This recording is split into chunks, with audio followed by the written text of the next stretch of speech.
Now guys, we know that the first standard of fieldwork, the P of a field pick, that stands for planning and supervision. We've looked in detail at planning the audit. We've looked at the audit strategy, the big picture, the detailed audit program required to be in writing. Let's now look at supervising the audit. So the audit partner, the auditor in charge, must make sure the audit team or the audit assistants are properly supervised. On page 30, we got supervising the audit, right?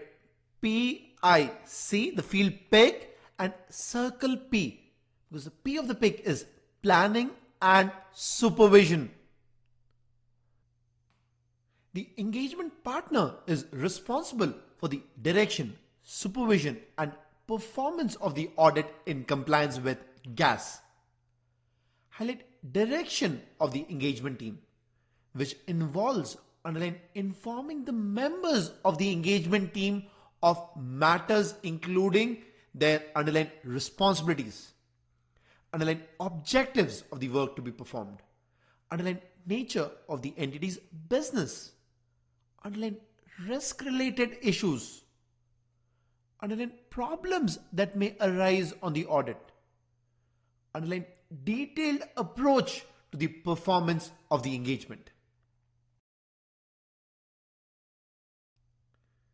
Next, you got highlight supervision, which includes underline tracking the progress of the audit engagement, underline considering the competence and capabilities of individual members of the engagement team, including whether they have sufficient time to carry out their work, they understand their instructions, and the work is being carried out in accordance with the planned approach to the audit engagement. Supervision includes underline addressing significant findings or issues arising during the audit engagement, considering their significance and modifying the planned approach appropriately. Supervision also includes underline identifying matters for consultation or consideration by qualified engagement team members during the audit engagement. Now, there could be highlight team differences in opinion. So, if differences of opinion concerning accounting or auditing issues exist among the CPA firm personnel, highlight the engagement partner who has final responsibility would decide on the resolution of the matter. However, highlight dissenting staff members who disagree with the resolution should be highlight allowed to dissociate themselves from the resolution, and underline their disagreement should be documented. Also, in this event, underline basis for the final resolution should also be documented. So let's say you just cleared your CPA exams, got your CPA license, and you're a young, dynamic auditor, and you're performing audit procedures relating to accounts receivable balance of the entity, and of course alongside the allowance for uncollectibles. And after performing your audit procedures, you conclude that the allowance for uncollectibles for the entity should be 10%. And then you go to your audit partner who believes that the right number is 3%. And then you have a heated argument with the audit partner. Who wins the argument? I mean, that's anyone's guess. The audit partner, he wins. And you are so upset. You're just pissed. You tell the partner, Mr. Partner, enough is enough. I don't believe the number should be 3%. I believe it should be 10%. And if you're going to stick to 3%, I'm not going to be working with you. I don't agree with you. Your dissent, your disagreement would now become part of the audit documentation.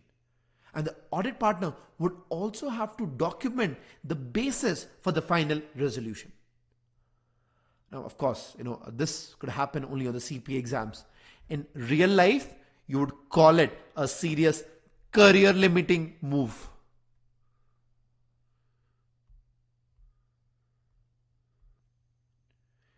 On page 31, highlight review of work, where the engagement partner should take responsibility for reviews being performed in accordance with the firm's review policies or procedures.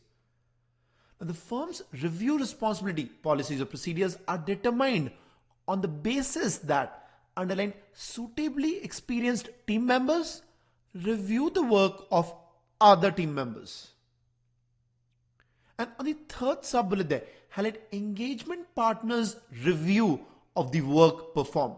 So the engagement partner himself comes in and reviews. On or before the date of the auditor's report, the engagement partner should, through a review of the audit documentation and discussion with the engagement team, be satisfied that underlying sufficient, appropriate audit evidence has been obtained to support the conclusions reached and for the auditor's report to be issued. Now, the engagement partner should timely review underline critical areas of judgment, underline significant risks, or underline other areas that the engagement partner considers important. Now, the engagement partner need not review all audit documentation, but may do so. In any case, the underlying partner documents the extent and timing of his reviews.